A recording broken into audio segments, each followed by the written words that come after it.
5.2 versus 5.9 Magnum. Who will handle more horsepower? As you guys see behind me, we have this twin turbo beast. This has a 5.2 Magnum V8 in it with 200,000 miles on the short block. So this is a go or blow project. We will literally shoot for as much horsepower as this 5.2 can handle. Then when it blows up, we will be putting this 5.9 in to see how much that engine can handle and who can handle the most horsepower. That's definitely the big deal. Whitie does have twin GT35 eBay turbos, big camshaft, aftermarket cylinder heads, and a bunch of other performance goodies and a bunch of stuff to support the boost that these turbos are going to make on him. So the 5.9 Magnum that we are going to go pick up right now off of Facebook Marketplace will have the same setup as this 5.2, so it'll be a very even competition of who can handle more horsepower with this setup. So let's go pick up this 5.9 Magnum and I'll update you guys when we get there. Alright guys, we just showed up to pick up our 360. It's sitting right here on the pallet. We're going to load it up with this Bobcat.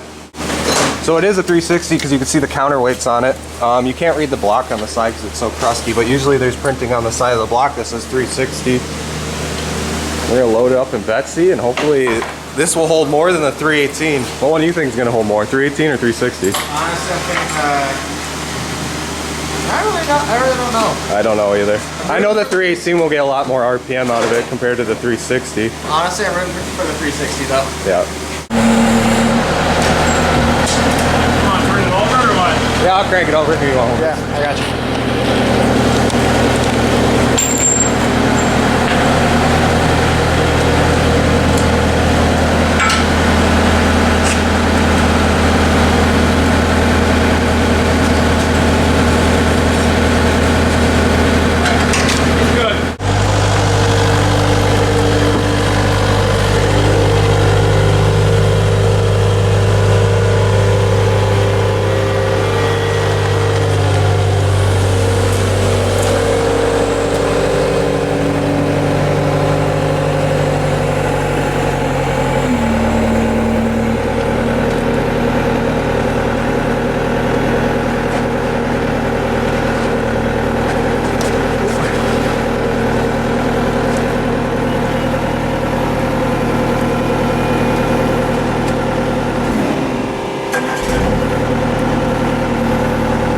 Watch your head, Eric.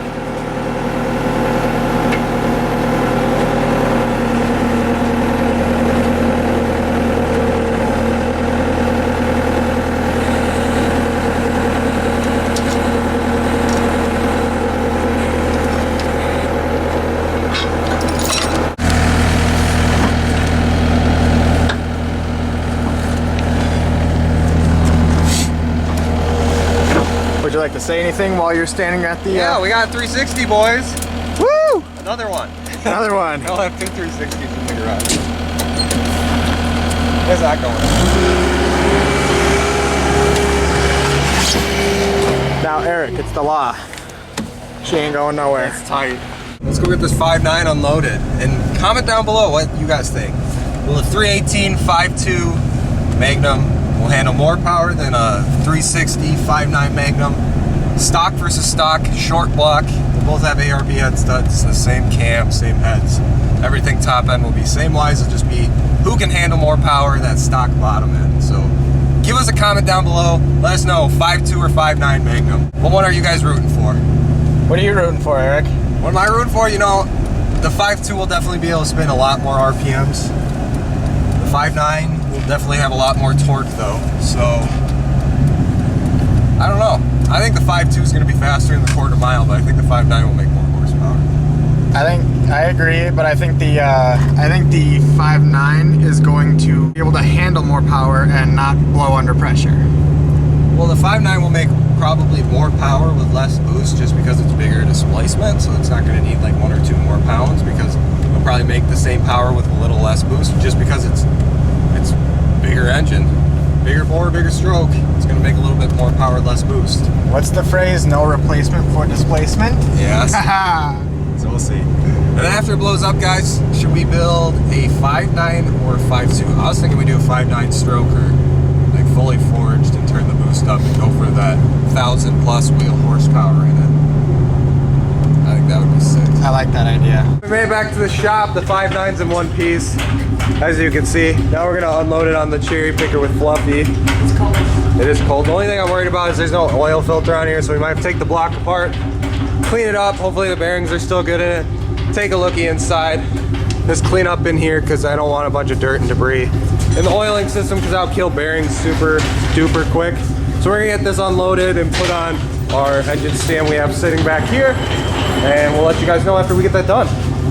We got her mounted on the engine stand. We're just gonna jack it up to get it the rest of the way on. There we go. You got enough. There, you got the bolts in the back.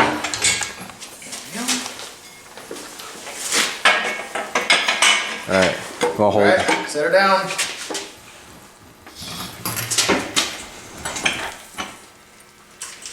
Beautiful. Get off the cherry picker. Oh, that's right. You impacted this bolt on back here. Yeah, they're both impacted with the 9/16, and I put the 9/16 away. Dang it, Eric! We actually had to steal a couple bolts. These two, we only had one laying around the shop. We had to steal it from the front cover. So if you guys are wondering, the front cover does come with, have a couple bolts that work. This guy right here and this guy right there on the water pump are long enough to run it on an engine stand. Of course, we're gonna have to put it back on, but we will be tearing this motor down before we throw it in and inspecting the bearings and just making sure. This motor is not gonna grenade the first few times we have it in, because we don't want this to be an issue of like it spins a bearing. We literally want to see how much power the 5.9 and the 5.2 can make. We don't want, like, because it's got a bunch of metal debris or it spun a bearing because someone didn't do oil changes in its past life. We want it to be fair, just like our Yes, we want it to be very wheel fair. competition. I love this, junkyards, or like guys who do this, they just cut harnesses. They don't unplug stuff. And then I thought was so funny was he cut the motor mounts. Oh, he took that one off. This motor mount, we literally cut it. Well, oh, I can. He cut it. Well, look at the bolt. I'm Yeah. sure you didn't want to spend time on that. But so right now what we're gonna do is we're gonna pull all the spark plugs out of it, drain the oil on it or whatever's in there. Because I don't know if he had this sitting in his backyard or what. I don't think he did. It was in his shop. So hopefully it was in his shop. Hopefully it stayed in the shop. So we're pulling spark plugs out, crank it over, spray a bunch of WD-40 or some kind of lubricant in the cylinders, and then crank it over a little bit more, let that spew out, spray it again, put spark plugs in it, drain it, and probably throw some used oil in it just so it doesn't rust up. Sitting in the shop because we won't be putting this in until the twin turbo motor. Of course, guys, Whitey, the twin turbo 5.2, it's got its caps on the turbos, but until this motor puts out some huge horsepower numbers and then grenades itself, of course. Because the plan is to see how much power this 5.2 can make. But what we're gonna do is we're gonna go get it dynoed, get it on a pretty safe horsepower level. Then we're gonna go drag race the truck, have fun with the truck, and then we'll turn this thing up to max boost and see what it'll make on the dyno or at the drag strip, whatever you guys want. I'll ask that later when we get to that point, because we're not even close to that, because you guys know we're installing this beautiful fuel cell from our guys over at Evil Energy, which is turning out amazing because this fuel cell is like 1,200 horsepower worth of fuel pump and everything in between. So JT, let's wheel this guy over here into some better lighting and let's get those spark plugs out. Yeah! How long have they been in there? And make sure that they don't leave any of the threads with them. Oh, it came loose, nice. Good. Maybe someone took care of this. So this came out of a Durango, like a 299 Durango, you said? I think 2000 Durango? 2001? Something around Yeah. there. So far, I wonder so if we can see the 360 on the side. Yeah, so that's what's scaring me is right there. We don't got an oil filter on there. This one's not feeling too good. Yeah, it'll come out. It's cast iron. It's not aluminum heads. Alright guys, I'm going to drain oil out of this thing and see what it looks like if we got any water in there. Hopefully not. It looks like oil. I'm just going to put the plug back in it. We'll let it drain out. That's pretty gross. Yeah. So you guys saw us drain the oil out of the new 5.9 that we have chilling right here. It was kind of crusty and gross because it probably has been sitting in there for a really long time. I'm also wearing a Racing Ram Fam t-shirt. If you guys want to pick up one of these t-shirts, email me at keepitboosted@racingramfam.com and I'll send one out to you guys. JT is working on Whitey right now. because we did get our billet fuel rails finally in, so we can run actual AN lines off of them and complete our fuel system, get our pumps mounted, do all that stuff and get our fuel system done. So hopefully next video will be us actually trying to tune the truck and taking it on the street. But we did run into a little problem with Whitey when we were running him with that crappy fuel pump. Was we had a big coolant leak. So we just got done pressure testing it wherever JT put the pressure tester away. Yeah. Put it away. But JT found, it looks like it's the water pump that's leaking on this bad boy here. I'm gonna take off the alternator, the top bracket there, and see if we can tell if that's actually the water pump leaking or not. yeah, so we're gonna get this alternator out of the way, this accessory bracket out of the way, and pressure test it again just to make sure. The other thing we have to do too is our modified coolant hose that we have right here, this 91, because we have the hat straight. We have to modify it again and twist it more because our billet fuel rail, the fittings run right into it, so we gotta modify that too. But back to the 5.9, the thing that we were talking about. So right now I'm gonna spray some lube down all the cylinders, which we have lube right here. And then I'm gonna crank it over with my breaker bar right there. So I got all the heat shields out with a slide hammer and a vice grip. So I'm just gonna spray a liberal amount down every single spark plug hole because we don't want this rusting up while it sits in the back of the shop.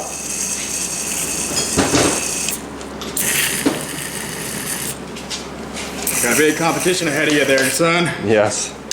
Alright, so we got all the lubes in those cylinders. Let's crank it over a few times. Oh, it's a good engine. Beautiful. Smooth. So that's a good sign.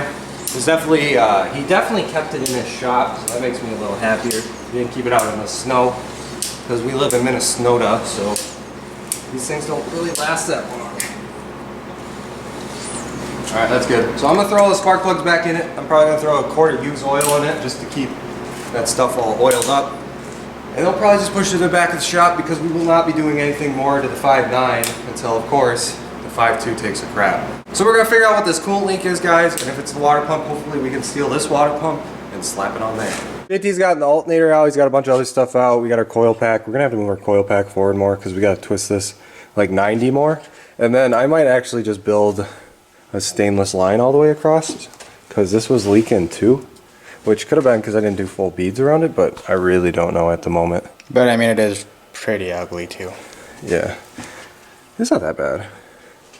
It's kind of looking like a clutter mess at the moment. And then the 5.9's got pushed back to her forever home for right now, just chilling here like a villain.